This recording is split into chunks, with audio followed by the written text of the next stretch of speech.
tell us about HelloFresh. So we're now in over 15 different markets. 2 ready-to-eat brands, Factor in the US, Canada, in Europe, and then a brand called UFoods in Australia in the ready-to-eat space. And then the meal kits, we've got 3 I mentioned in the US, Green Chef, HelloFresh, and EveryPlate. Process and technology, and this is the change, I think, from the size of it, from being a startup to being a $7 billion company. Yeah. So what do you do? How do you stay on top of this game, Matt, in your role? So I think the best thing that we can do, I mean, whatever your beliefs are, is stay informed, because half of the country believes one thing and half believes the other. And you know what? Both those people are hopefully buying from the company you're on or getting food from us. They do 4,000 simulations every week. Where is the time to plan, right? Which is, you do this once, and then on a daily basis, what most of the logistics team is doing is responding to suppliers and emailing a whole bunch of partners and replying to systematic. Exactly, right? So that's why the system conversation becomes important. In 2025, if we were to run a supply chain, we were to look at our talent and our tools and our vendors and our processes on a clean slate today, how would we operate? So let's say 30% of your supply chain is digital. Out of the 30 to 40%, what percentages could go into an automated bot? I think it's half, right? Half of that work can go away or be done differently to free people up. Headcount in any supply chain organization is always a debate because they are, it's a function of firefighters. The time to quality went up by 30, 40, 50% using Gen AI. So this is the human plus. Most supply chain, both leaders as well as teams, are not starting with a fresh slate today. Supply chain is not a 100% digital topic.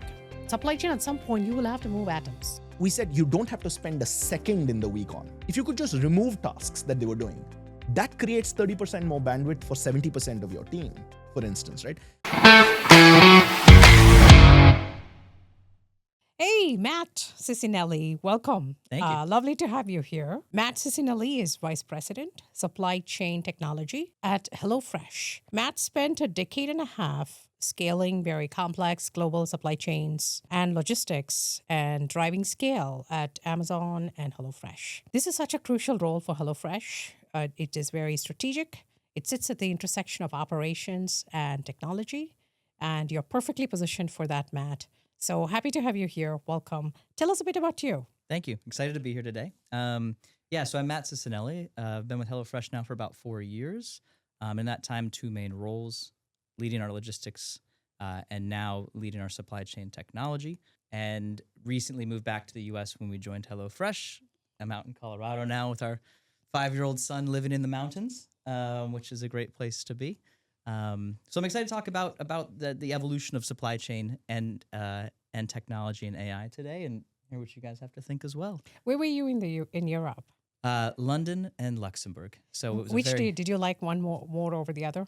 This is totally different places. Very different. Yeah. They were both their own adjustments. So we moved to London from Seattle, and so it was a really big city compared to Seattle.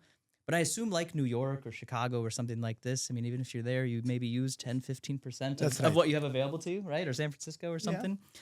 So you had everything at your fingertips, but we didn't use very much of it. And then Luxembourg was the opposite. I mean, Luxembourg as a country is 700,000 people, or was at the time, and Luxembourg City was about a third of that. So much, much smaller. And that was much more of a cultural adjustment. Shops are closed on Sundays. They close at 7 or 8 p.m. in the evening. What was nice about it, and I wish we'd retained more of it, was it forced you to kind of put all your admin duties, your grocery shop, your car oil changes at certain times. So you spent Sunday with family or with friends or something. We try to retain some of that. But what's nice about we're in Boulder is it's about the same size, 200,000 people, the youthfulness of a university, a city center, is very European. So to answer your question, I think I would prefer Luxembourg, but that was a stage of life question. And I think that's because okay. we were married. We enjoyed driving over to the Champagne region and these sorts of things. That's but right. I think if I was fresh out of school and single, it would have been a really tough place to spend several years. London and Seattle, the The weather's probably similar though. Same with Luxembourg. Yeah, also? Yeah, I see. also. If you've watched Band of Brothers, Yeah. the Battle of the Ardennes Yeah. is basically the Luxembourgish Interesting. border. General Patton is buried in Luxembourg. Oh, wow. One of the few American cemeteries outside the U.S. Interesting. Yeah. Interesting. You know, it's funny. We were at Manifest about, 3 months back, and Matt was walking past the pre-hand booth, and I grabbed hold of him. We had a great conversation, and I said, hey, we should just have the same conversation on a podcast live on video. And so that's how we made this happen. So And here we are. Yeah, And I think it was absolutely. good too because you'd also gone to school or the same school as someone on our team who was that's there, right. right? That's Nakunj? right. That's right. Yeah, so we had a connection. And so had a connection there. And, you know, it's I'm excited to do this because, you know, both Amazon and HelloFresh are everybody's Amazon's customer. We're ardent customers of HelloFresh as well. And, you know, Suja, thanks for doing this too. You know, you sit on freehand board and also the board of a number of Fortune 100 companies. We've been talking about doing this for a while. So you are the debutante on this new podcast, Matt. So, you know, you're setting the bar up high. I will do my best. Yeah, to we'll keep give it you the high. credit. If it succeeds, we'll give you the credit. That's right. If it doesn't go No well, pressure, it's Nitin's man. fault. It's yeah. Nitin. It shows poorly. Yeah, so I'm excited about this. Oh, superb. Have you tried HelloFresh at all? I have a funny story. So, you know, I was just telling Matt this outside. So we're actually regular customers of HelloFresh, and thank you. We love it. And my wife on Sunday, I left home on Sunday. I still haven't gotten back. On Sunday evening, she ordered another brand that I think is blue in color.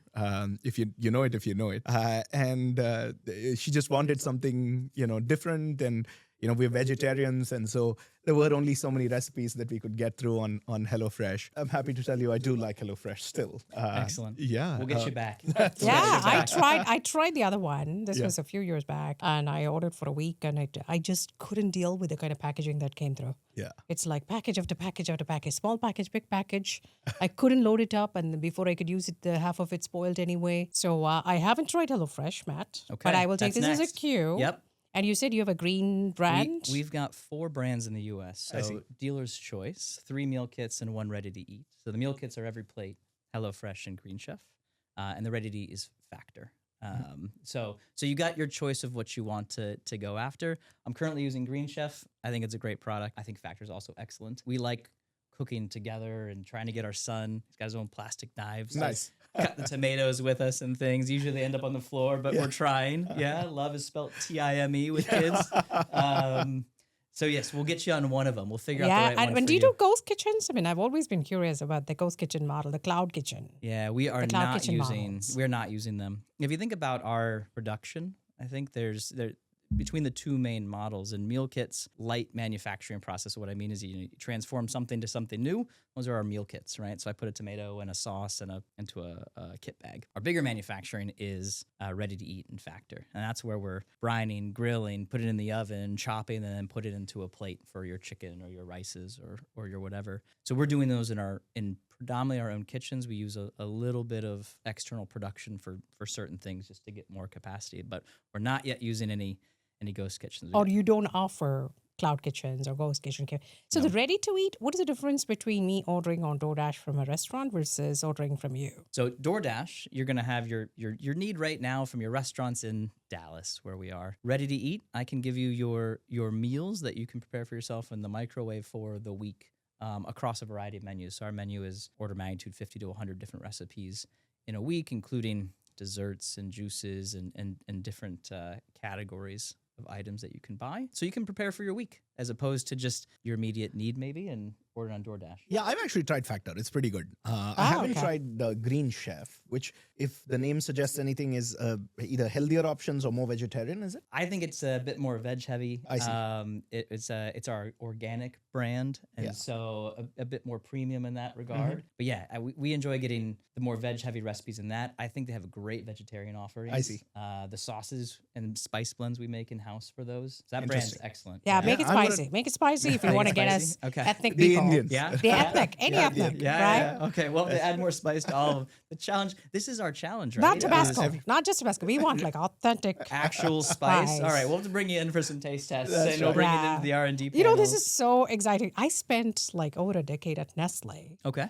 food company, and then I was at Walmart, which is a very large grocery, and we've talked about these kinds of meal kits, etc. So I'm a foodie at heart. So this is super exciting for me and Yeah. farm to table conversations. So tell us about HelloFresh. Tell us, I mean, you are much bigger than the second closest competition or anybody. So give Yeah. us frame for us, your company, the size, how global you are, distribution centers, customers. So give us some sort of frame the materiality of HelloFresh. Yeah. So we're now in over 15 different markets with several different brands, 2 ready-to-eat brands, Factor in the US, Canada, in Europe, and then a brand called U Foods in Australia in the ready-to-eat space. And then the meal kits, we've got the 3 I mentioned in the US, Green Chef, HelloFresh, and Every Plate, as well as Chef's Plate up in Canada. And some combination of those are available in other countries. So Green Chef and HelloFresh exist in certain markets in Europe as well. US wise is about half the business, more or less. We are a public company based in Berlin, grew up out of Rocket Internet, and like several other e-commerce companies, benefited from growth in the pandemic when people are at home and wanted to cook for themselves or have a new hobby. If they're baking sourdough bread, maybe they wanted that to go with their dinner, and hopefully they chose us. So we're now, like I said, about 15 or over 15 different markets, over And what's your revenue roughly? 7 billion. 7 billion. And where is your headquarters? Berlin. No kidding. Okay, I missed that. Okay. Yeah. Okay, we should talk more about that. Okay, we have a Berlin she's common got- connection. Yeah, that's My right. daughter lives there. Yeah. Oh, does she? All right. Well, we'll have to. I hope she's a customer. If not, we'll convert her too. That's how we got into HelloFresh because my wife is German. Oh, is she? Yeah, and that's how I got introduced to HelloFresh as well. You were at Amazon for a few years, and in some ways, these are both technology companies and they're both supply chain companies and logistics companies, and you've sort of been at the intersection of both. What do you prefer? Yeah, what worked at both? Just being at the intersection of both supply chain and technology at both Amazon and HelloFresh. What did they get right on both sides? That's a good question. What I've enjoyed about this transition, so before Amazon, I was at a startup, and so we were growing and we were building products to launch and then grow and scale over time. The challenge and the fun at Amazon was as soon as you launched something, it had to work at scale, right? Yep. So you didn't get the benefit of learning as it ramp. breaks as you grow. You got the pressure of it can't break, or you better figure out how to fix it. And so I liked the challenge of building at scale and being forced to build and deliver at scale there. And when I was at Amazon in Europe, we were growing our fulfillment network about 50% over those couple of years. Wow. So that was 2016. On a big base too. On a big base already. Yeah. And so the challenges were just different, right? We were working with governments, national governments as opposed to maybe a local government. So it's just a different size and scale. What's been fun about HelloFresh is grew in the pandemic what we thought we would grow over the following, whatever it was, 5 years or something like this. And so we went very quickly between those two areas, building and learning and scaling as you grow versus being forced to build and launch at scale because we had to build more capacity to keep up with the demand that was coming in, and we were capacity constrained for what they each get right. I think there's a good balance at HelloFresh of Pareto. We have enough information to make a gut instinct. At Amazon, it was a different bar. We answered questions to the 1,000th decimal point. And there's a lot of benefit in that, and they've done very well doing that. But that was also the difference between judgment and learning to scale over time versus just having to be at scale at kind of day zero. Yeah, and both very different sort of problems, I guess, like multi-category and Versus everything. cold chain. So Versus is cold chain, 100% of your supply chain currently a cold chain? No. What? So maybe you can talk about your supply chain. Yeah. How many DCs? How do you manage your sourcing part? And I understand you have a hybrid for your delivery for your last mile. You have a hybrid. You also use third parties. Yeah, so our supply chain is, in general, we do most of our fulfillment and production in-house. I mentioned some of the third-party kitchens that we use for Factor. We also use a little bit of third-party warehousing and fulfillment for some of our meal kits, as well as some specialty items like frozen, because we don't do any dry ice inside HelloFresh for health and safety. So we have some big fulfillment centers out here in Texas, in Arizona, in New Jersey, Colorado, Swedesboro in Pennsylvania. I'm probably missing one there if I didn't mention Chicago. We will inbound everything ourselves. Our warehouses are largely temperature controlled aside from some of the ambient products, spices and such. And then on the outbound side, working both with third-party carriers as well as our own internal last mile. We're doing some of our own deliveries in some major markets, Dallas, Phoenix, for example.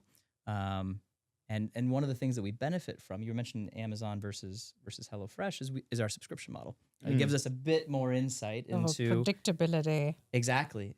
Now the variant will be maybe you change from, I don't know, a salad to a chicken piccata tomorrow, but I generally know or can predict how many people I acquire. We do a very good job at predicting some of our marketing and what's our retention rate, and then I can generally get a distribution of total orders, how many people tend to use chicken or beef or seafood or something, yeah?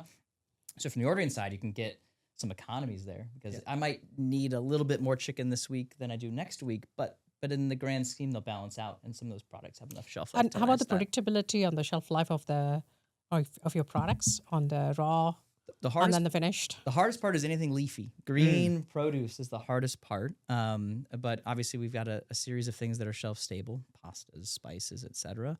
Our proteins can last frozen for a longer amount of time, but the produce and the variability in that, which variability in size, variability in life, and how long you can get out of it is definitely one of the challenges. And from where it will come. Also, where once it gets to your customer, yeah, what do you guarantee?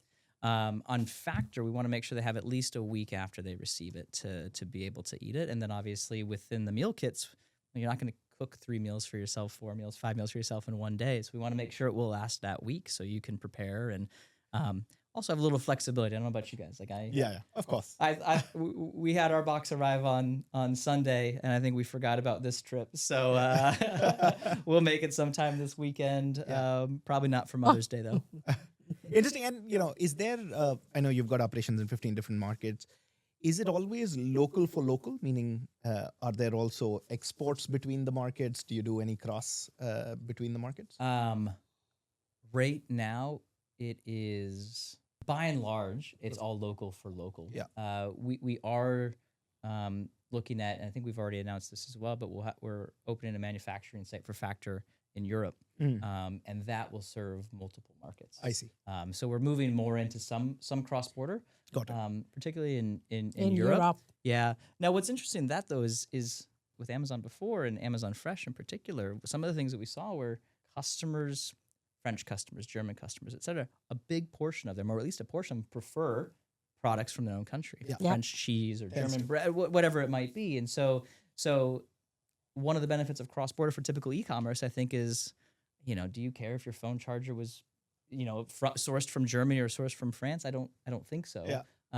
But you might really care about where your meat came from, or where your bread came from. And the recipes, are they localized as well? Largely. Largely localized. So, and you mentioned multiple brands. So multiple brands, multiple countries, localized sourcing, localized recipes. How do you manage all this complexity? A great team. Blood, sweat, and tears sometimes. And systems and processes. And yeah. We one of the challenges I think of growing up as we did, and this is I think we'll get into, and we're catching up. We're catching up with our growth, right? We grew faster than we expected, and so we didn't have plans at the time to be as big as we were. And so a lot of the growth through COVID, I think, was the team just put in amazing amounts of effort to deliver for customers, which is always really inspiring and exciting to see people that just care about doing the right thing. At some point, those people need to sleep and recover, right? And so then come process and technology. And this is the change, I think, from the size of it, from being a startup to being a $7 billion company, right? We need some more processes that don't rely on a Google Sheet or someone remembering to email that thing to that partner. And so we're on that evolution now of standardizing systems. The other way we grew up is local leadership and ownership. Entrepreneurial. If you want to go fast, go separate. If you want to go far, go together, right? And we're now in that process of some of our centralization and making sure that we're making, maybe they don't always be consistent, but informed decisions. Hey, we've already tried that thing over there. It didn't work for this reason. Maybe it will work for you, but be aware that we've learned these 3 or 4 things. If you're going to test again, don't test the same thing. Learn something new. Or if your hypothesis is the same and we've already proven it, don't waste your time and your effort. Yeah, and I think before we double click on that, right, we were talking about the cross-border local for local versus international. Sujay, you live half your life between 3 continents now, between the US, Europe, and Asia. You've lived in 2 continents too. I think just the time of the year right now, and just with all of the news, both personally and at work. I mean, all of the craziness around, the trade wars, the real wars, between all three of these geographies, and there's And the something in consumer every sentiment, continent. consumer And sentiment consumer taking sentiment a dip, subsequently. huge dip. Like, you sit on a number of boards. What is the talk at the board? Recently, as this morning, every media outlet, every news piece that we watch is talking about either tariffs and trade wars or real wars and Exactly. and drones. So 100%. what's the real impact on the ground, and what's the sentiment impact? What's happening? Yeah, three things top of mind for everybody. One is resilience, which is supply chain resilience, everything, resilience in planning, agility. So the daily, okay, what do we do to defend today? What do we do to diversify in the mid to long term? How do we then prepare for the longer term as any of these changes take effect? So, but resilience in every sense of the word, and which is a combination of people, process, technology, systems, data, that keeps coming up over and over again. The second is definitely technology playing a big role, AI being a major topic, which is a topic so topical for well. So it infusing AI and as a major enabling factor, major disruptive factor, so that keeps coming up. But people as a topic never goes away. It's such an important upfront and center topic. It is so crucial to resilience. It's so crucial for technology change and technology adoption. Of course, all of this within a frame of financial framework, cost, gross margins, defending your margins. So all of that, and then of course, the capital markets have taken a big hit. So watching that, so it's a lot going on. It feels like a never-ending. We used to think, oh, this new crisis, unprecedented. I think we have to just drop the word unprecedented. Yeah. Because it is precedented. Every Yeah. day there's a new crisis, it's precedented. So just might as well accept it. And it's not been, a few months of a sort of black swan, right? This is, we saw COVID, then we saw the Red Sea crisis, then we saw the Panama Exactly. Canal Supply crisis, chain. then was, CSCOs. Ukraine, Yes, yeah. right? Ukraine, and then India and Pakistan now, and, in between the, Yeah. So, almost every quarter for the last 5 to 6 years, it feels like there's been one hit after the other, and some, might not be direct implications in terms of, supply chains directly or, operations directly, but even indirectly in terms of consumer sentiment, I think it's pretty significant. Yeah, that precipitous drop in February of the consumer sentiment was just, I think that has taken a completely new turn. So how you're seeing many public companies coming out with the announcements of not either pulling back their guidance or even announcing multiple scenarios of guidance. Yeah, or not providing guidance. They're not providing this week and guidance at last week all. were Yeah. big for earnings announcements, Yeah. right? And That's a right. number of companies just I was talking avoided it. I was talking to an investor from one of the large firms, and he said, this is a big topic in companies. Should we guide or not? Yeah. But the investor viewpoint is it doesn't matter how unsure, how hypothetical you are, but go ahead and share your guidance. Yes, of course, you will get some space. You will get some forgiveness in case you miss it because of the variabilities and the vagaries of the situation, but do not give a guidance. Anyway, that's an interesting topic always is Yeah. in the boardroom is. Yeah, and I think at the same time though, there also seems to be just financial performance and cash resilience. I think even as we build businesses, as we talk to customers and consumers, like how divisive this is tiring. Whether it is national divisions, along all sorts of fault lines. And whenever I hear stories like what we were just discussing, where Suja was saying she didn't know that HelloFresh was a European brand. She thought it was a local brand, for instance. And we were Yeah. talking about Yeah, food yeah. being local and so on. Just the idea that, and I was talking to, actually HP a couple of days back. And, funnily enough, there are sections of India that actually don't know HP as Hewlett Packard. They just think it's HP. And the market share of HP devices in India is one of the highest. And they think it's just an Indian brand. Because it was one of the oldest brands to invest in India. And it's just, people have grown up with the brand and so on, right? So whenever I hear these stories of like brands, especially global brands, international brands, being in a market and localizing to the point of it being, quite literally, considered local, and food being sort of a unifier across geographies, there is some hope. We talk to to someone like McDonald's. Even they have a local menu in all these different markets that they're Mac in. aloo Because, tikki. yeah, I love it. they're trying to. A lot of these things are personal, That's right? You know, you could say maybe HP and like a device isn't personal, but my phone is the one thing that's with me all the time. All the time. So that's pretty personal, I think. But yeah, especially food. You think that's something you're putting in your body you're putting into your family's bodies. Like it could be it is a personal experience and something that people tend to care about, right? Yeah. They want to nourish their families the best they can.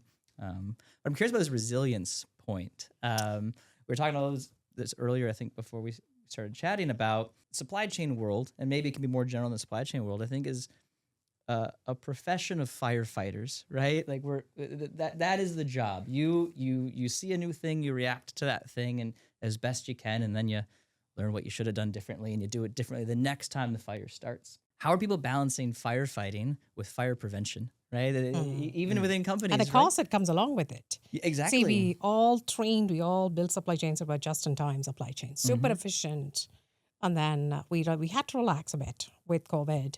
So the shortages and all the ups and downs that happened 2020, 21, 22. You remember the long lines in Long Beach? And so we started building a little bit more resilience along the way, but cost never goes away. So this is the tricky situation for the chief supply chain officers and as a company as a whole is how do you balance resilience while at the same time running the most efficient supply chain while giving enormously superb service levels to your customer. So it's a multivariate equation. It never goes away. And the list of things that a CSCO has to deal with, and I will make a small sidebar here. One of the CSCOs of one of the companies I'm with, she is on top of this tariff thing. She has a table. She watches every data point that happens in the world. And I would love to hear your views on it, Matt. And she's a chief and subscribe or connected on Truth Social. Oh, yeah. Because she finds that's where she gets the most current information. So it's like do what you can do, what you must be doing, and what it takes to stay on top of things and be responsive, regulatory environment, run the scenarios. Simulation scenarios have just become the norm almost on a daily basis. Okay, de minimis, that took effect more May 1st. Okay, what is that going to do? What is that? Is that going to impact competition? Is it going to impact us? So what does that mean for demand? What does it mean to move inventory? Yeah. So what do you do? How do you stay on top of this game, Matt, in your role? Yeah, you mentioned Truth Social, for example. I mean, I was in the UK when they had the Brexit vote, and I was convinced that they were not going to vote to leave. But I think what we realize is we all live in our own bubble, whatever That's your right. bubble is, right? Like you're in a bubble, Yeah. and you first need to acknowledge that. So if you're going to watch news program A that has a left point of view, make sure you watch news program B that has a right point of view, because someone still listens to that for their news, for what's happening. So I think the best thing that we can do, I mean, whatever your beliefs are, is stay informed, because half of the country believes one thing and half believes the other. And you know what? Both those people are hopefully buying from the company you're on or you're getting food from us. And we need to be aware of the sentiment, I think. And the challenges that will come as a result. But and I think easier said than done, though, because even with what you were just saying, right? Resilience and sort of fire prevention. The general view of supply chain leaders or operations in general was the market is volatile and has always been, and that the beta of that on our company and our operations is high. And so let's actually try to reduce that dependence, meaning let's try to smoothen that curve as much as we can. Forecasting, planning, let's sort of have, we were talking about sort of, An the Pareto. integrated business plan, right? Not Integrated business just a planning. demand plan, but it's I think that sucks. It just doesn't work. Every business does it. It's just, I think, to your point just now, I feel like this is the conundrum at the crux of it, right? While, we talk about integrated business planning, we talk about sort of forecasting, we talk about plans that, are forward looking. But then at the same time, we say there is extraordinary volatility and we need to stay aware of things, which means, what is the point of that plan if that plan is going to change every day? I'm going to counter you on that. See, because when well-done plans, when you have the ability to simulate, they work like magic. This is what is needed, and this is what the good businesses, the well-run businesses are doing, which is not just a plan that you do and you forget. It's like you continuously run the scenarios and you take whatever action. You have the levers identified that you can influence and you can pull. Correct. I think the harder part, though, I don't think integrated business planning sucks. I think there's too many businesses that have too many departments with their own plan Correct. that they believe is the integrated plan. And so if you're planning to 10 and I'm planning to 100, right? I don't know, for whatever we're doing, the most we can do is 10. And I will spend to plan for 100 and you and therefore overspend for the company. So I don't think it's a planning sucks. I think it's you need an agreed plan that everyone says that's our number and that's what we're going to. And that's really hard though, because you're doing your marketing and you're doing your buying and I'm doing my whatever. Everyone wants to be a bit of a snowflake. Well, marketing's different because of this. Correct. So I was at Gartner Supply Chain at the event, and one of the boards I'm on coincidentally spoke at the event. So I just quietly went in and I listened in. They didn't know that I was in the audience. And this is a new board that I'm starting with. And they said they do 4,000 simulations every week. Yeah. 4,000 simulations every week. This is a massive supply chain. Mm-hmm. And think about that.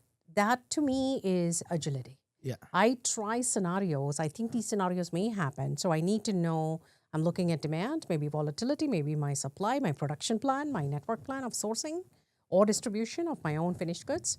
So 4,000 per week. What I mean by integrated business planning sucks is, one, integrated business planning is almost never integrated.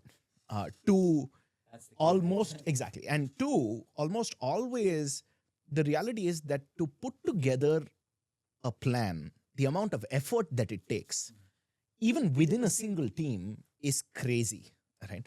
And the reality is that the best companies, frankly, have at best quarterly plans, not daily or weekly plans.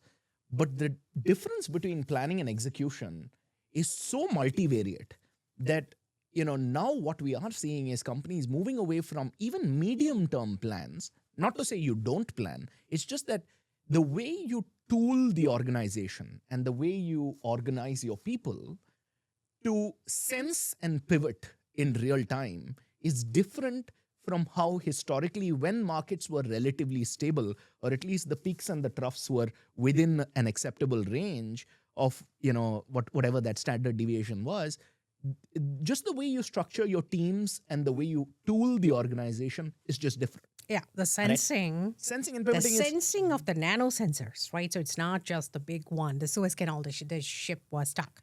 That's a big sense, right? But there is micro sensing, nano sensing. And that's why the capabilities you have to source those sensors, and then what do you apply with that? That becomes so. I'm 100% huge, agree right? with you. And so Sensing. I think, that's one area, and the other is, frankly, you were talking about a company that does 4,000 plans a week. That's 600 plans a day. Most companies that we talk to ask the question, where is the time to plan, right? Which is, you do this once, and then on a daily basis, what most of the logistics team is doing is responding to suppliers and emailing a whole bunch of partners and No, this is replying the systematic. Exactly, right? So And that's why the system conversation becomes important, Matt. I would love to hear from you. It sounds very complex what you do in a almost mostly cold chain. You're dealing with proteins, and you're dealing with fresh produce. So I know the complexity of that space, and then direct to consumer business model that adds its own complexity, and then you're dealing with sourcing directly and presuming from farmers in a farm to table context. So it sounds very complex. So maybe you can tell us what is your technology landscape look like? If I walk into one of your DCs, am I going to see a lot of robots? Robots are preparing the meals. What's going on? No, it's not a lot of robots preparing the meals. Hopefully, it's a lot of people that care about getting you your food. We do have some automation. So if we talk about the technology that we're using, physical and digital technologies, I think, and then breaking up digital into consumer and supply chain.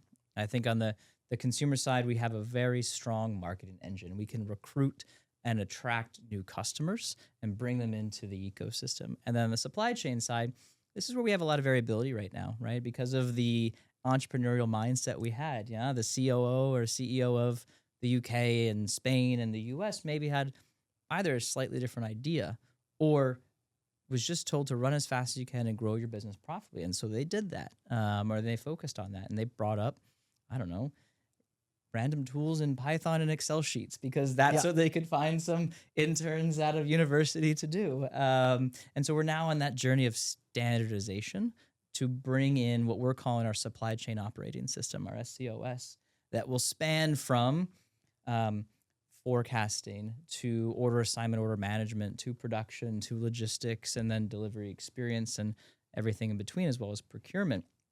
But the first thing we have to do is do the same thing the same way. And that's a really hard change. I think that's the harder change than then making that system better, right? But which is the best? How do you determine which? They're not the same, right? Yeah.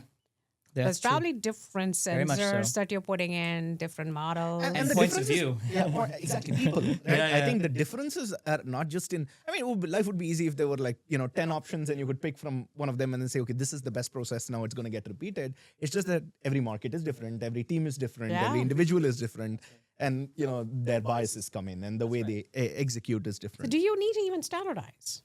I think we have to. I mean, we were talking about the capital markets before, right? In a world of expectations of the street and of ourselves, right? To become a more efficient team, a more efficient company, at some point you have to do things in one way or fewer ways. Let's at least agree that something less than 15, maybe as low as 1, is probably better than 20. So the key to that, though, is first a process. And that's not a technology decision. We're working with our operations partners to drive a standard process, but we need to agree on that first. How do you want to produce a box? How do you want to, I don't know, determine your labor needs? How we'll do, and then I can build a tool to do anything, right? As long as we agree roughly what it will do and leave some flexibility in there. But the hard change is doing the same thing the same way everywhere. We get into so many debates about, is this tool better or that tool better? And honestly, it's going to depend who you ask. At some point, you just need to make a decision that it's going to be this tool. And that might mean some areas take a step back for an amount of time so that you can standardize. And then you'll go much faster in your development and your implementation and your improvements and your optimizations because you're working on one thing. It's easy for me to roll out one change, or it's not easy. It's faster for me to roll out one change than 15. Yeah. And that 15 changes does the same thing. Yeah. That's a really inefficient use of our people. Yeah, and our I lived my entire life leading transformations, especially in food and beverage companies. And these, what we would call fit gap analysis. So you've got a standard process, and then you would go fit gap this in different markets. So I've almost led a lifetime worth of work in that space, so I know exactly what you're going how through. should we do it better? But I'll tell you, after all this, having done this and driven standards maniacally, I've come to the point where maybe it doesn't need to be 100% standardized. That's okay. There will always be variations, but it's sorted out, not standardized. So it's sorted out, so you know what's happening, and it doesn't have to be standardized. But data is your key. Data is your asset. That's so right. long as you know how many bags of lettuce you're buying in total, or you pick your metric. You pick where it needs to be that standard globally, but give enough space, and it's sorted out locally. So it's always a little bit of philosophical, but the tool is a tool. The technology is a technology. But that's why today's technology, your tool, Nitin, you can manage with data, model, variabilities, inconsistencies, just like that. Because I tell you, we talk about AI, and there is an expectation. There is this, I call this the great knowledge worker reset.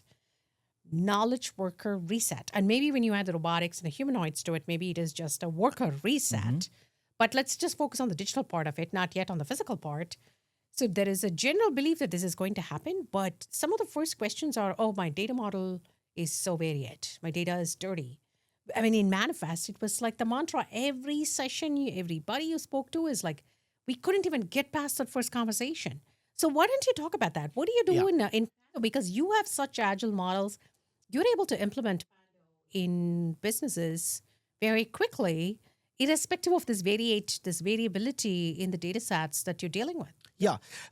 Just picking off a thread from what Matt was saying, that the tool is the tool, and ultimately fix the process. Then you can pick a tool that works and then fit it into that process. I think very true for the last 2 decades. And I think one question that we ask ourselves and we ask every supply chain leader that we meet, and a lot of supply chain leaders are asking themselves and their teams, is in 2025, if we were to run a supply chain, and we are running a supply chain, and if we were to look at our talent and our tools and our vendors and our processes on a clean slate today, how would we operate, right? And if the answer is largely the same as we did in the year 2020 and same as the year 2015 and sort of similar to the year, 2010, I think the answer almost definitely is wrong, right? Across supply chains globally. And the reason is, let's get down to the brass tacks, which is, we did this exercise recently where we took 3 companies. One is a food and beverage company, one is a high-tech business, and another is a pharma business. And these are all Fortune 100 companies. And we said, let's do a time and motion study within your logistics team of, we'll draw an org chart. We'll categorize these people into different teams as you have them today.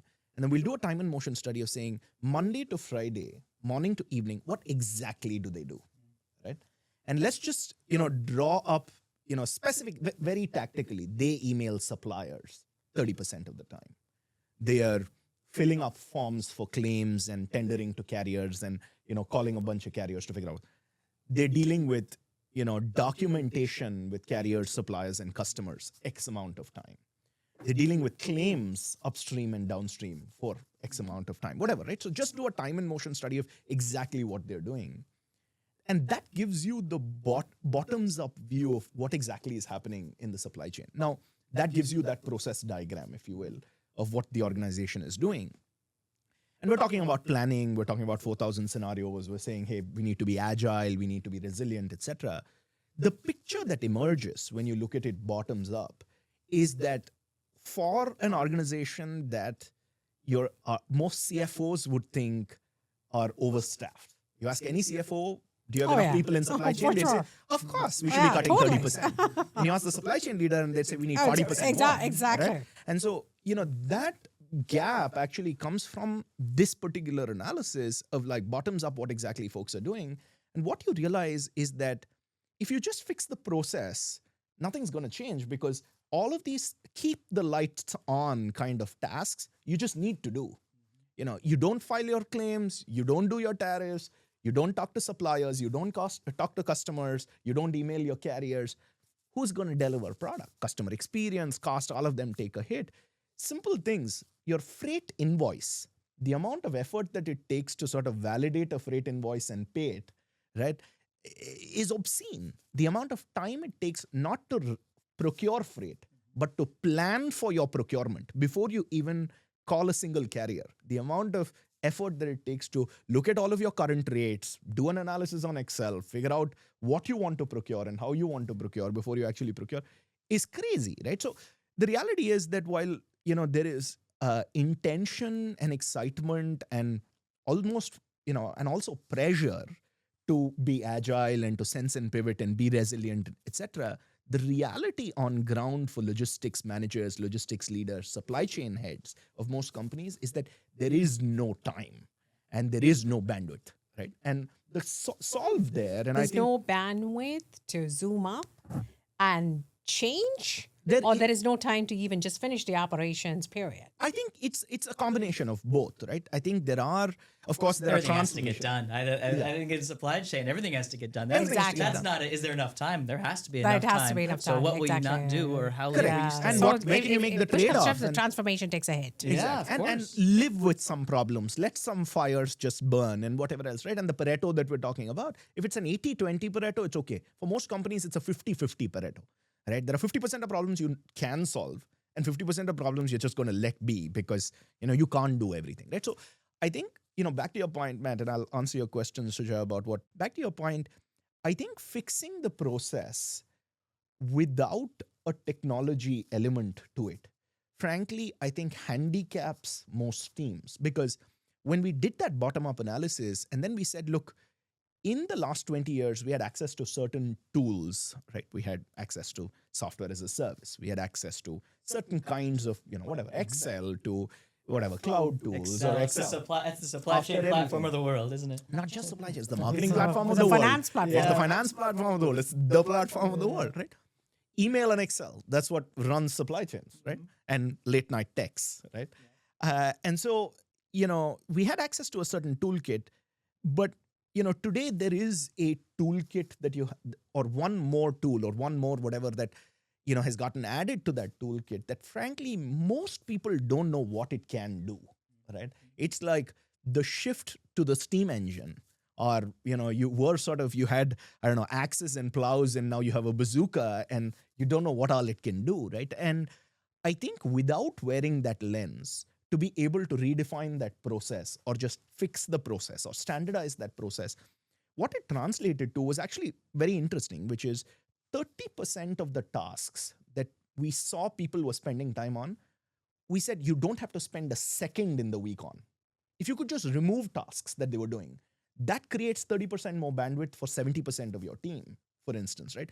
And then the way you look at that process now suddenly looks different versus earlier, the process that you would have considered that additional 30% of capacity utilization on the process itself. So I think the first lens that we're seeing companies wear, and we're shaping that transformation in certain businesses, and in other businesses, they're shaping freehand. They're pushing freehand totally to intense look. That's how we want to operate. I'll give you an example. A food and beverage company, an ice cream business, right? And a similar size, maybe $15 billion ice cream business, just got spun off from a Fortune 100 company.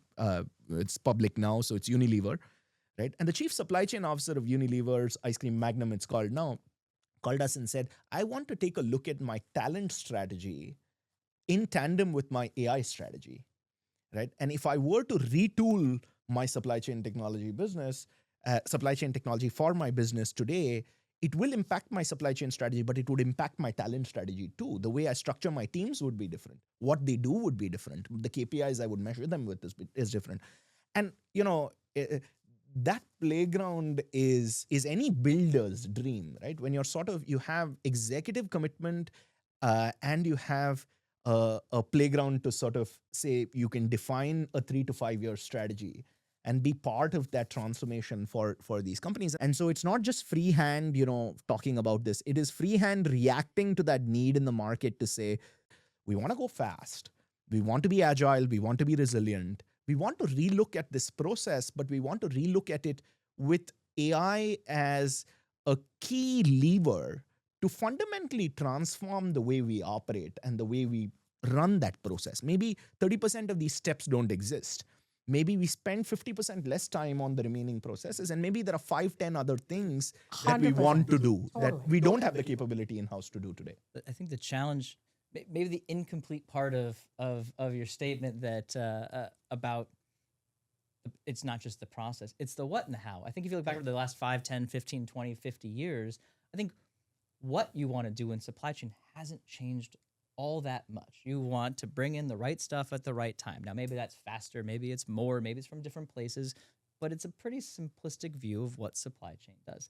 How you do it is the piece that's the challenge. Okay. When we talked about firefighters before, I think supply chain professionals are professional firefighters. And one of the challenges is when there's not a big fire, you still find a small fire, right? It's to fight.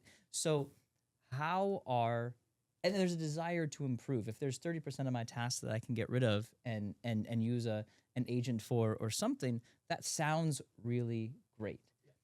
How are the best companies or good companies making sure they free up time for their people? Because it's easy to say as an executive, I'll give you time to work on AI. I want you to work on AI. I want you to become familiar with it. It's hard not to still hold them accountable. Absolutely. For the garbage fires and the forest fires. Absolutely. Yeah. So how are they doing that? Because Yeah. I don't think the answer, the structure has changed in what you want to accomplish. Absolutely. Completely agree. Yeah. Right? And I think there are two lenses that companies are wearing. The first is, what am I doing today? Capabilities that I do have within the organization, the fires that I know how to put out, the daily fires and the weekly fires and when it happens kind of fires, right? And how do I do that better, faster, cheaper? as I go forward. So existing capabilities, how do I find a way to react in a way that the playbook, as you said, becomes perfect over time, essentially, right? And how do I do that with lesser and lesser both tools and people? Because frankly, the reality is, we say the tool is the tool. The promise of cloud was what? That technology cost should reduce, right? In the last 20 years, enterprise software, enterprise technology has failed supply chains, right? And the reality is that people spend more on supply chain technology today than they did 20 years back. Is that because they weren't spending on it 20 years ago? Not true, right? Most companies that had also. mainframe, had Yeah. data centers, had a whole bunch of data. I'm from India. I'm from India, and there was a paints company in India in the early 2000s that would know for every pin code in India, every postal code in India, what color of paint was going to be bought in the store next year. And they couldn't do it, next week, right? And they couldn't do it, and they would basically get that shade of pink that was going to be bought for that house that was going to be built in that pin code to that store. And this was in the year 2000, right? They couldn't do it without technology, right? Of course, technology investments, and technology is a broad term, right? You did data analysis, you did big data, you had mainframe computers, whatever, right? But when cloud came, the answer was, hey, you're not going to spend so much in investments, you're going to be reducing the amount of spend that you have. But there is tool sprawl, right? You essentially have, while you have Excel and you have email, which has existed forever, every individual function has got dozens of different tools that you're using. And the promise was productivity, right? Technology was supposed to reduce the amount of people it took to do certain things and free up time to be able to do other things. The reality is that's not happened either, right? And so back to your question of the how this actually gets executed, I think the lens is two parts. The first is, what are the capabilities I have within the organization today? And what is the real cost of executing that capability, which is tools, talent, outsourced vendors, data dependency externally? What is the real cost of actually running my logistics? And can I do it with more productivity, right? And that is hey, I'm spending X amount of time on this. Can I cut that out? I'm spending Y amount of time on this. Can I cut that out? And really empower the team to be able to be logical, analytical, and plan, right? And truly be able to free them up to plan and run these scenarios and be able to, when all of the grunt work on execution and the grunt work on keeping the lights on, three simple things, right? Email, documents, and collaboration between multiple parties. See, that's to me the difference with this new generation of AI. The system of record, being able to capture data, some basic modeling and forecasting and prediction, decent user interfaces, those have always been there. Exactly. But what was missing was that emails had to be still emails. Maybe you spawned an automated email as an API and you can mappy and you create that, or a phone call or a text messages. Those were still manual. But the new generation of tools for me is that if it can be digitized, it's part of your context. Yeah. So the context creation capability that GenAI has brought has opened up a lot more possibility. But to your point, there is still needs to be that mindset. This is how I look at it. Supply chain is not a 100% digital topic. Supply chain, at some point, you will have to move atoms. It's not just it's not like finance. Yeah. 100% of finance is electrons. Whereas here, let's hypothetically say 60 to 70% of a supply chain is you're sourcing something, you're manufacturing or transforming something, and you have to ship something or some variation of that. But there is the remaining 30 to 40%, which is the digital part, the planning, the placing the orders, the managing the suppliers, the settling the finances, the digital part. How much of that can you automate and systematize beyond this just basic system of record, basic minimum forecasting? With all these advanced capabilities, the richness of the context, which is what in my mind, this is what has opened up agentic AI Absolutely. and AI. Where I'm going with it is, you're right. I think technology can enforce that standardized, sorted out processes and capabilities, giving enough variabilities. I think AI can allow a lot more variabilities, but still with a common set of on a common fabric. Yeah. So you have a semblance of a control. I am concerned that I was just coming from one of the podcasts, which is where we had this iceberg view. So you've got the good news at the top of the iceberg, and you've got all these challenges at the bottom of the iceberg, which is all these topics. My data model is not clean. My process is not standardized. The risks that come with AI. Yeah. The model drifting, the hallucinations, the privacy, the cybersecurity risks, culture, Yeah. change management, Talent people morale. readiness, talent morale, Right? what When if there you're is talking action? about, yeah. That's all in the bottom Is of the AI going to email. take my job? Bottom of the Right? iceberg. So the question is, do people just look at the bottom and just be paralyzed? Or should you go with that? My philosophy is, yes, acknowledge those. It is totally that iceberg. It's not just the very top, fancy, shiny, nice, beautiful AI.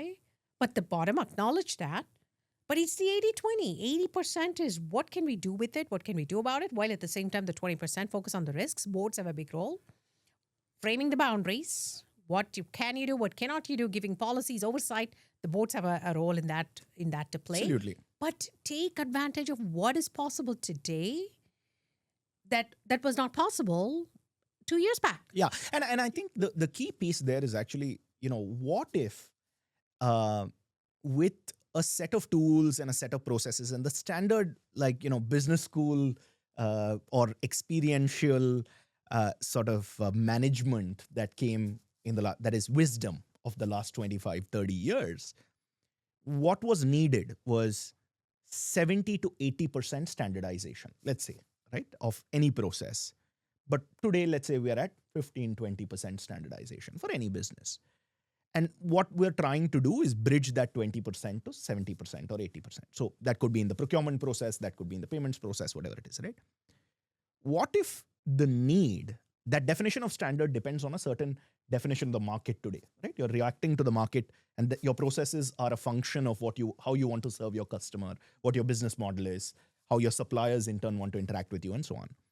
And I think we all agree that that's changing rapidly. Meaning, today, when you bought Factor, for instance, the ready-to-eat meal kits were different from meal kits that you had to prepare. And when you next enter, you're in 15 markets today, and when that becomes 20 markets at the rate at which you're growing and doing well, the reality of those market requirements will change your processes as well, right? What if the need for standardization reduces? Instead of expecting a 70-80% standardization of any process, what if you're okay with 50% variability? I am 100% with you. Right? This is what I would also... And I will actually zoom into one specific thing, right? In that whole exercise that we did of bottoms up, one of the almost funny things that we realized was two processes that actually took the most amount of effort for, knowledge workers in logistics was sales asking them about analysis around deliveries, right? And in turn, finance asking them for analysis around spend, right? When an email came in from a customer, internal teams, whatever else, to say, hey, listen, how much are we spending this week, for example, right? It's a simple question. Most questions are not like that. So there is some dashboard somewhere that is doing this, etc. But internal collaboration on getting access to a bunch of these things, the reality is that, you get into, oh, my data is bad. Oh, there is different markets have different systems. And then we say, oh, we need an operating system across all markets that can pull all of this data, create a control tower on top that can tell us what this looks like. Each one of these views of how software could solve for some of these problems or process could solve some of these problems in the past are different from how AI can solve for these problems today. So I'll give you an example around the whole data issue, right? Whenever I would like to hear from Matt as well, of course, on how he addresses these at HelloFresh. So and the example around data is, every market has its own data set. And each market... Or even within a market, within a country, you variability. probably have multiple systems for dealing with different categories, different business units. And what if you could just talk to that data? The standardization piece, I think, is still interesting. And I also like the iceberg analysis or analogy, the iceberg analogy, because just because there's an iceberg in the ocean doesn't mean you don't sail the ship. Right. But well said. But what's important is you need to understand the iceberg and recognize that it has a mass under the water that you need to be aware of to avoid. And maybe over time you can get smarter about how you can get closer and these sorts of things. So be aware of the risks. The problem with all these things and any transformation we've gone through in the industry is you have to start. I mean, think of the the consumer preference of speed, next day delivery, same day delivery. I mean, we didn't really talk about that. We didn't talk about that at all 20 years ago. You know, you wrote in your order form and sent it off to a company with your check, and you got it in 6 to 20 days or something. But now there's an expectation of faster. That doesn't mean that companies didn't start going faster. It doesn't mean that they didn't lose money at times because going faster was hard or generated waste or they couldn't do it reliably. But you have to start and learn and navigate the iceberg, right? So I really like that analogy that you have. And there's a lot of components to that iceberg. And one of them we should talk about is data as well. And I think data gets to standardization. Do you need one system to do this thing? No. Do you need one process? Ideally, does the process need to allow for variability and smart people, knowledgeable people to adjust it to whatever their reality is, because no system will be able to do the perfect thing for every situation, right? Yes, it does. But one of the things that we are also focused on in this supply chain operating system is the transfer of data. Yeah. A lot of it's in Excel or Google Sheets or emailing back and forth. And so to apply AI onto that or apply analysis on top of that, you need to understand why adjustments were made. And if you're if you're downloading a spreadsheet, adjusting it however you see fit, probably for good reason, and then re-uploading it, but no one's aware of that transformation, that it was happening, that it is happening, how it's happening, why it's important, and where you got the information that you needed to make that transformation of the data. It's really hard to apply anything on top of that, to remove the 30% of work that you were putting into that thing. So take how much are we spending this week? Well, odds are you're going to go to a few places you've always gone to and pull that data. I hope that's right. That it's right, that it's the same place that I go to when I answer a similar question for the same stakeholder. Because the worst part is that we give different answers. Well, the worst part is we both give wrong answers. The worst part is if we give different answers. You need to understand these transformations, where it's coming from, where it is, how the data's being used, how something's being used. And so then when we talk about data in this, I think that's one of the big challenges. Data variability, process variability. Data awareness. And some of it is legit because of local signals. I think you mentioned it earlier. But some of it is that's because how we've always done it. I go a step further, though, just to challenge that, right? I think that, this sounds like the classic trade-off between a standard process and then people being subservient to the tech, right? What ends up happening? Let's sort of play this out, right? Which is how we've done it for the last 25 years, which is we fix a process. We say, look, every time you procure a contract, then you go upload it into this system. And that system, it has to be in a certain format. And that then sort of is where everybody goes whenever there's a question about the contract. And then we spend against that contract. And every time you ship something out or, write a PO for something, it's against that contract itself, right? So you sort of fix a process, then you put pieces of technology around it that then understand, each of these pieces. And then the reason you give to the team is, hey, we're now a $7 billion business. We're now a $20 billion business. We're a public company. Reporting is important. Compliance is important. We all need to be able to give the same answer everywhere. But then what that actually translates to is that the team, which now was entrepreneurial, which was great at solving problems, which was able to sense and pivot fantastically till now, is now subservient to a process that was set up 4 years back. And the reality is we all want to change that process. And all these workarounds, that's where it begins. Right? You have these spreadsheets, and then maybe you upload it back. You do all the All work the outside workarounds. of that system. And the system just becomes a place where to you hold the report data. at the end of the month. Capture right? the data. And then, and one of the reasons that's the case is because what is software? What was software? It was a set of data entry points and a button, at every point, right? Whatever, whether it's in HR, in finance, in supply chain, whatever it is. And the user was expected to sort of fit to that framework on that screen and then upload things, download things, look at things in a certain format. The question that customers or companies are asking today is, what if where does real work happen? It happens on Slack and Teams. It happens on email and calls and text messages. It happens on Excel sheets.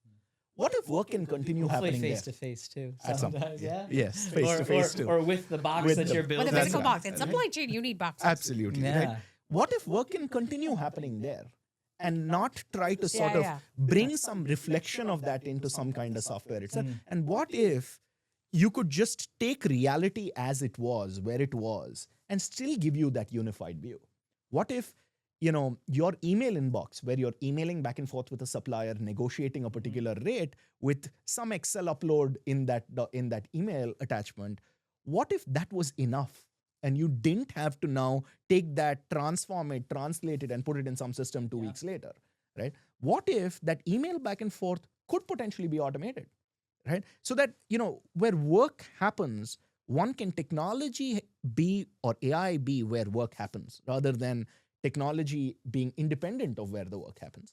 And two, can that technology then help you reduce the amount of work that you actually do, so that you have time to actually do things that are accretive to the business itself? I envision where this is happening with agentic AI. Absolutely. It is. So Where are you seeing it? the data model, we're seeing it. With Panda. Our favorite example is, at least in this room, is but it's happening in the world in general. Where are you seeing being applied in some of these use cases? Yeah. Maybe then the So question. in a generic way, right? Data cleaning and data is not an issue. You leave data where it is in its own formats, but then when you take it and consume it, you commonize and standardize to what you need. Mhm. All the people and personas are mapped into agents, automated agents, and the agentic AI kicks in. And there is a barometer in my mind, and this is a question coming to you both. So let's say 30% of your supply chain is digital work. Remaining 60 to 70% is you literally have to move things, put containers on a ship, or put containers on the road, on the water, whatever. Out of the 30 to 40%, in your minds, what percentages could go into an automated bot? Yeah, I don't believe it's 100%, because there will be humans that will do work, oversight, manage the models, attrition, new business models, higher value creation, elevated, amplified bodies of work. But where do you drop the barometer in that remaining 30 to 40%? I want to ask Matt first. And then I know you. I sort of can guess what Nitin is going I to say. hope his is 90 to 100. I hope yours is that. But I think we need to break up how much that can be done differently versus what will people do. Because I think any answer to this question can be very scary for an employee who's currently emailing, currently entered. But I think it's half, right? Half of that work can go away or be done differently to free people up to apply logic on top of that. I think the key component that we need, and we can get into talent in a second though, is critical thinking. There's also debate about accountability of decisions of AI models, right? And in my mind, it always has to still be the person who owns that process or that outcome. We need someone accountable to make sure it's That's right. logical. Your physician, you go seeing a physician and the physician uses AI, but who's accountable to diagnose saying that's what right. exactly about prescribing you? That's right. You still think it's the physician, right? Let me ask you this, right? There is Jimmy John, who's on your logistics team, and Is he making sandwiches? he's probably making sandwiches. that's what I was thinking. I'm That's getting funny. hungry. They are a customer of ours. They are as well. Jimmy John. So, yeah. Anyway, and if you were to ask him without him asking you, because he knows the answer is going to be no, if you were to ask him, "Hey Jim, I'm gonna give you 5 Georgia Tech ops research grads as analysts on your team, and that team is just going to help you do your job better, no questions asked." Do you think he's going to be excited? I think he'll be excited, but I think the equivalent to this is you're giving a Ferrari to a toddler. He And doesn't know what he's going to do. I- Fair enough. You've never learned how to drive. Here's a high performance vehicle. Yeah. What will you do with it? Like, you will drive it. You will enjoy it. Your life will be better. Yeah. It will not be as good as it could be. Potentially, right? Now, I think there are two aspects that we're highlighting here. The first is that headcount in any supply chain organization is always a debate, right? There is, because they are, it's a function of firefighters. It is a band of, folks that are constantly reacting to the market, and the market's constantly changing. The reality is that, the amount of work there is to be done relative to the amount of people there are and time there is in the day. And you said this at the start, they just need to sleep at some point. They need to recover at some point, right? Supply chain leaders, supply chain folks have been hit with crisis after crisis after crisis for the last, 5 years. And it doesn't look like it's going to stop anytime soon, right? And so the reality is, how do we support them to do the things that there is this intersecting vein of work that they love doing and work that is super accretive to you and the business, right? How do we support them to do more of that? Yeah. So we can, HelloFresh well has a said. fantastic Well gross said. margin, Yep. right? And despite all of the growth and all of the expansion and all of these crises, you've done a fantastic job just maintaining and growing that gross margin. How do we sort of help supply chain get a seat at the table in the boardroom and be a partner to revenue growth, right?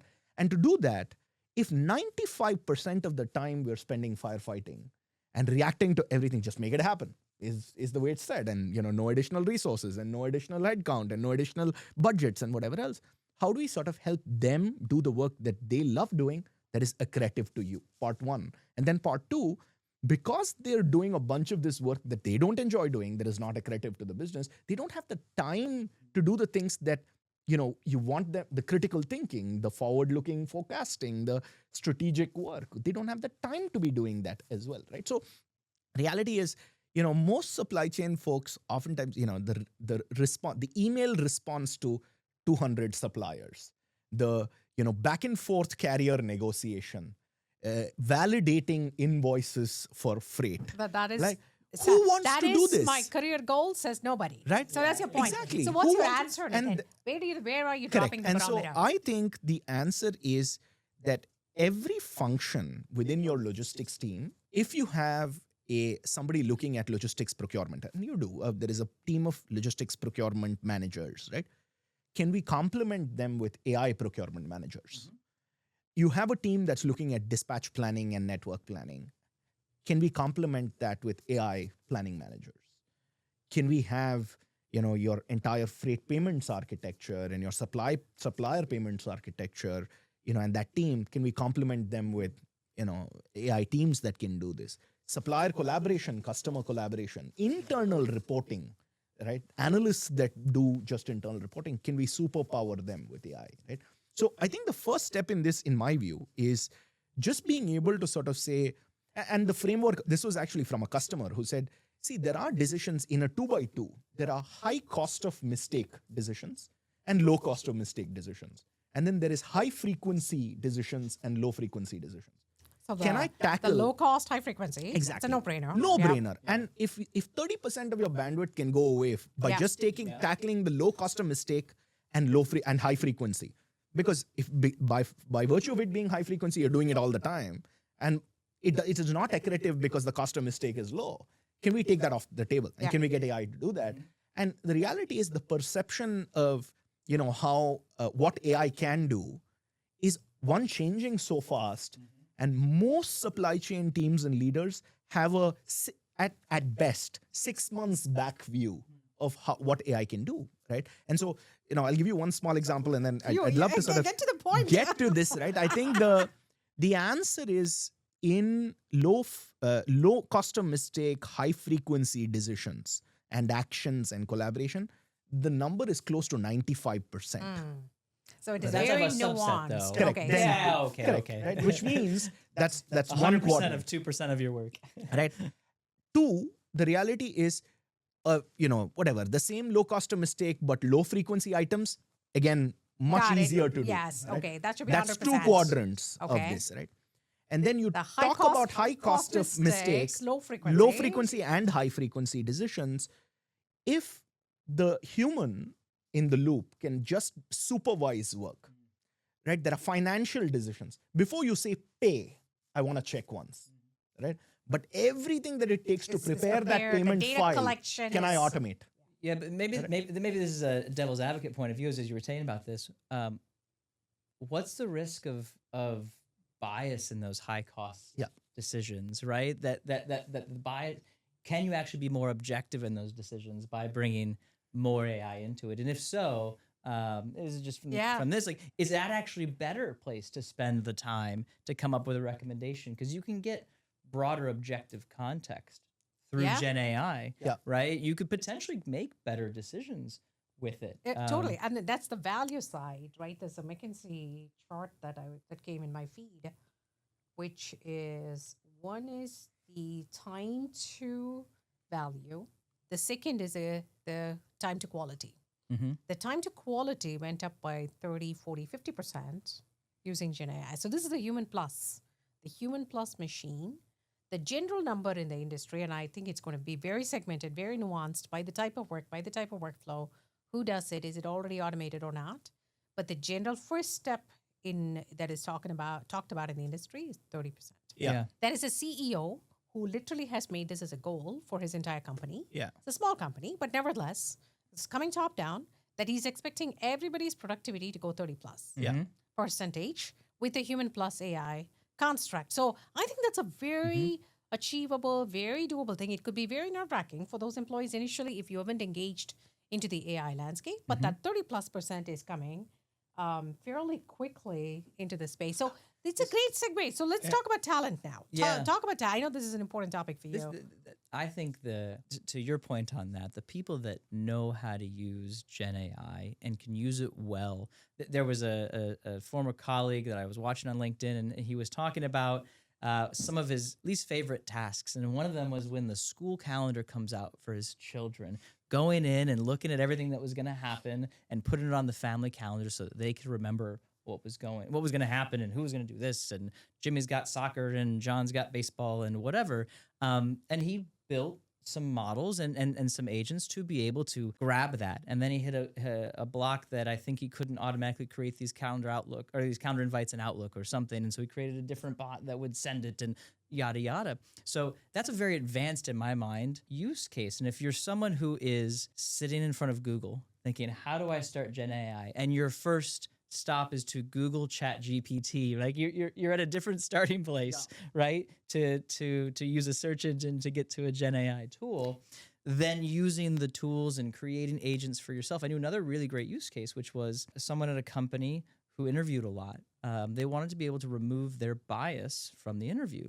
So they wrote a bunch of prompts around what were the company's values, what were the important specs of the role he was interviewing for, or he was interviewing someone for here, and then had agreement to transcribe the interview with the candidate. And he would use that to be able to generate his interview feedback. Yeah. How did someone actually interact? That is a very nice use case. I thought it was amazing because I don't know about you in an interview. How often are you writing something, taking something down versus interacting with the conversation? Correct. It's a constant balance. And he was able to overcome this, presumably, he read it as well, higher value outcomes from that interview because you could objectively I hope evaluate we it. check the privacy aspect on it. Of course. That's Let's the crucial aspect. assume all the privacy and data ownership, everything was there. So coming to the talent side, two things: what we expect, and then how do we help people. I think the expectation, that person, for example, my expectation of that person is they're still applying their critical thinking to the outcomes of what his various agents produced of that interview feedback. And I also hope for the father that he got the appointments correct and checked a few to make sure that baseball got added to the schedule and no school got added to the schedule so he didn't, mess up his family's life. And it's still somewhat lower stakes. Even if there was a mistake, you could catch it You could fix it, unless it's a doctor's appointment or something that's life. But I think this is the life-changing. important part of it's really easy as an employee to say, I've been asked to produce this thing, this work output, whatever it is, a report on spend, and I can do it with Gen AI, and you produce it and you pass it along. We don't need paper pushers. We need people who Can add think. value and think and make sure, but that doesn't make sense to me. Why does it say we spent 20 million when, on average, it's only 5. I don't know. There's no specific example here, but Poke holes at it. poke holes at it and make sure you understand it. Because in the world of the Excel worker, I was writing the model. I was looking at it. I was looking for errors. Something didn't make sense. I had to go back and what cell was that in, right? You had to know the data and the context. And then I'll tell you this other So thing. Maybe this is deeply. where you're going. You almost start owning that model, that you become less critical of it. Exactly. You That's it. become less critical of the outcome. That's right.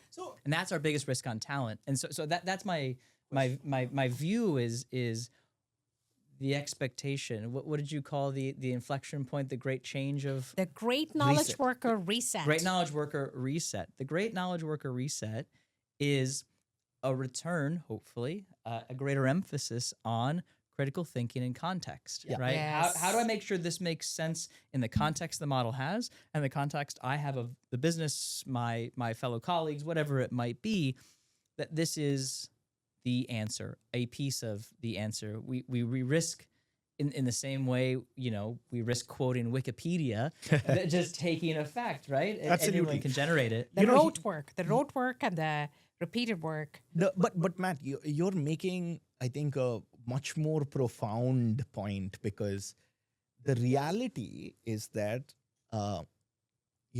most supply chain, both leaders as well as teams, are not starting with a fresh slate today.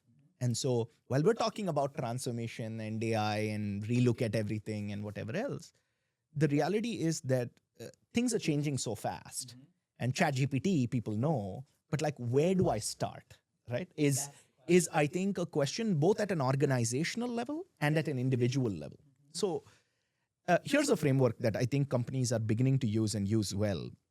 The first is just talking about it, right? Which is to say, almost always to start with the view that, the role that you have today, VP of Supply Chain Technology, is a role that's becoming more and more prevalent in organizations across, which was not the case. The role did not exist. That designation did not exist. There was, in fact, supply chain itself, like, the logistics guy was part of procurement or part of manufacturing in most companies. And supply chain as a function 15 years back got created and said, oh, this is important. And then got, increasing sort of importance as we went through all of the volatility of the last few years. And now supply chain technology has become important too. And for me, that role increasingly, most folks that are looking at that and the fact that we're having this conversation is that AI is the primary driver of that technology lens. And then what existed as technology in the last, 15 years.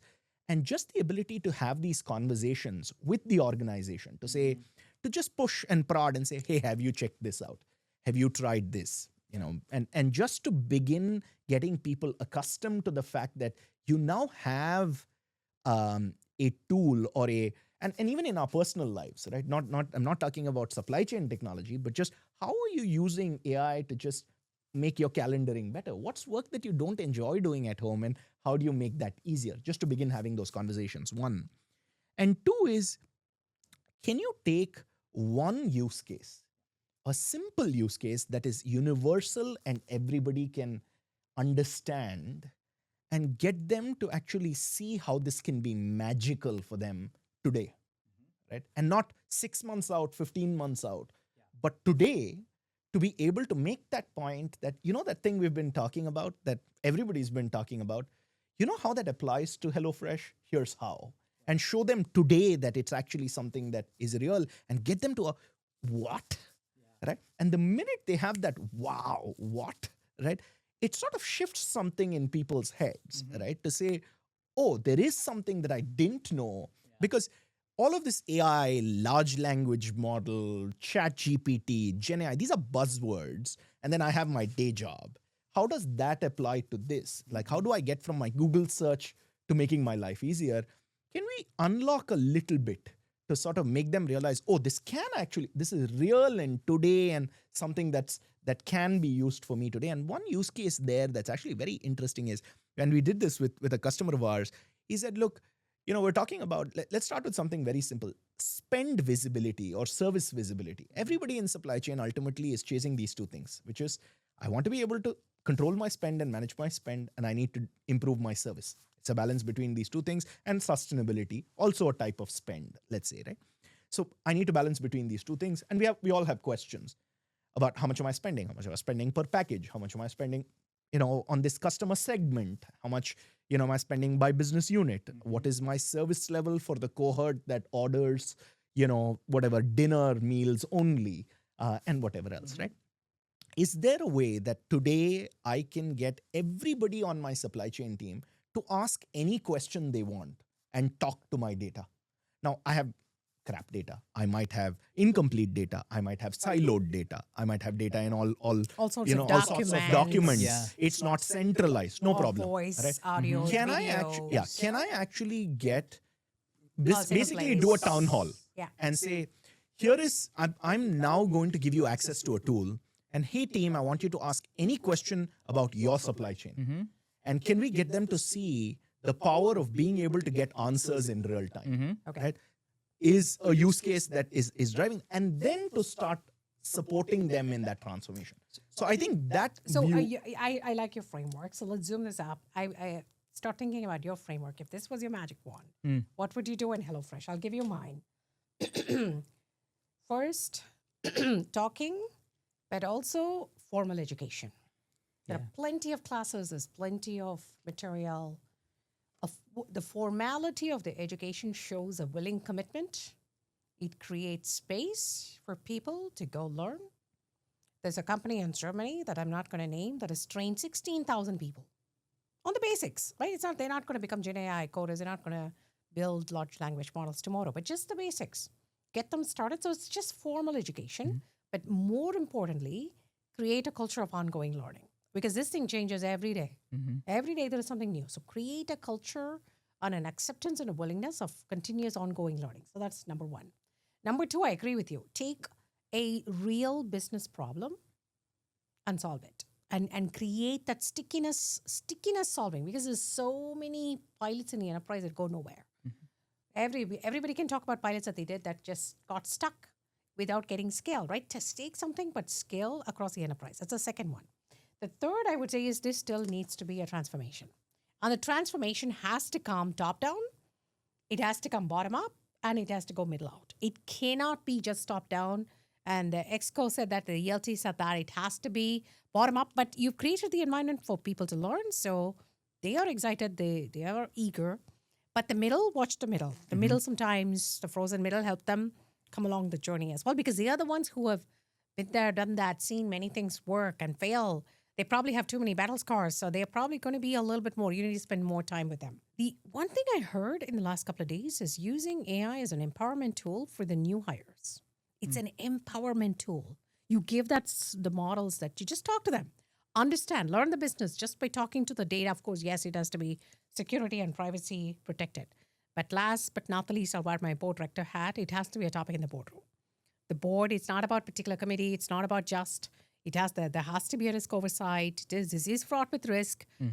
But let's not get paralyzed about the risk. Let's make sure there are the right controls and the oversight. Let's make sure that talent is brought along, trained, made comfortable.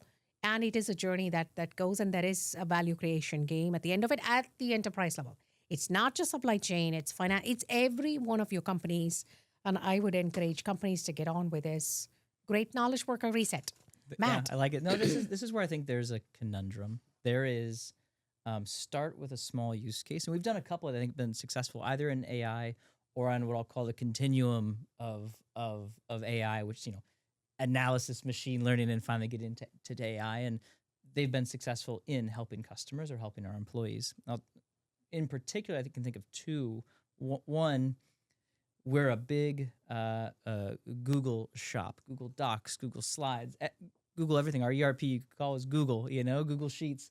But they get siloed, yeah? Imagine how many people, especially in our entrepreneurial mindset, have done analyses, had thought about organizational structures or potential new products or have done UX research on a customer's experience with variety, whatever it might be. Well, that sits in the UX team's folder or the marketing team's folder or worse, my folder. Or when an employee leaves and I inherit their folder, it's in my folder. And I don't know it's in my folder, right? So we've done one AI implementation that we built internally to be able to search for resources across the company. Ask me a question. What do customers think about variety? What do customers think about personalization? And it can help answer some of those questions. So it's democratizing some information, which before was siloed. Most of the company learning that it's there. I see consistent users of that, right? We put it into Slack. You could just Slack a question to our bot, and it'll go and look for what it can have. It's really exciting, and the team did a great job putting that into place, and hopefully is making information more available. Now, what's come from that so far? Can we show value creation from that? Maybe not, but certainly you can show information availability that should lead to better decisions, more informed decisions, etc. The second is on more the ML side, which was you're planning your dinner tomorrow night. You're expecting me to bring you your food today so you can do it. We'd previously done some research to show and calculate the value of simply informing a customer, hey, I'm going to be late 24 hours before. that delay happens, because especially in the food world, you're probably counting on it. Yeah. And maybe your family's counting on it. Maybe you're going to come home and cook it, and oh my gosh, it's not there. So we can now bring in some internal data points, some external data points to be able to predict with a very high degree of certainty that we will be delayed. And previously, people were doing this, people on the team were doing it to the best of their ability. And the main indicator was, do I have an out for delivery scan from a carrier? Well, I don't know about all carriers, but sometimes that's not the most reliable data point. And because people were doing it, they did it once or twice a day. Now we can, there's still people involved in this process. And could it be agentic? Yes, to say, let's look at it all the time. So anytime I have the signal correctly, I will grab it, and then I can take an action. That action is actually put it into our CRM system and tell the customer about it.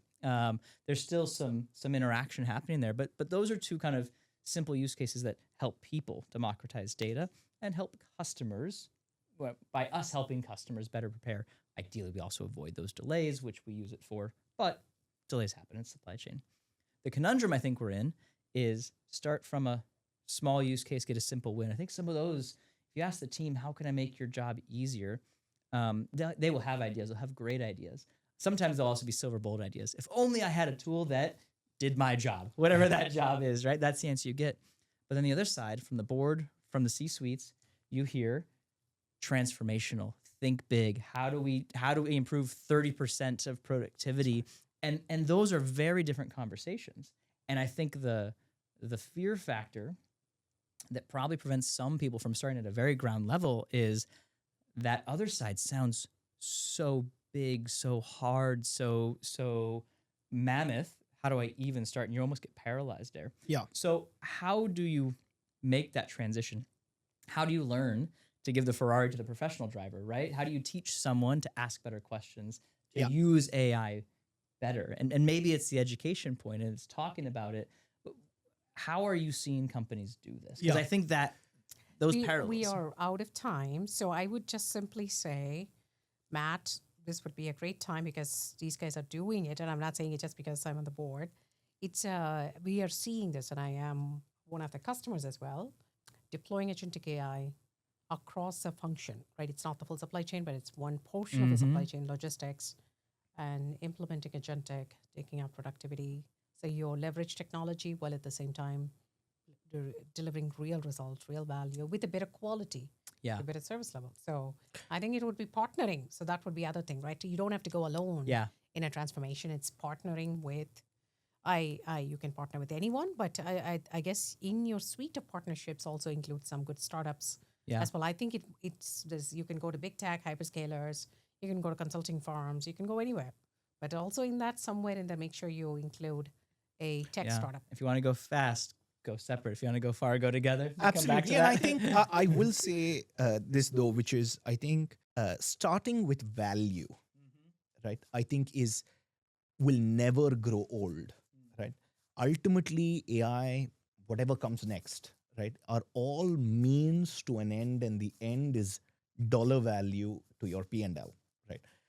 And I think if the way to sort of bridge, the experiments and the pilots that are starting small to sort of the board level transformation is to start with value. And so to get there, I think 3 very specific areas that we're seeing great companies do. The first is, I think the value and the dollars exist in pennies, not pounds.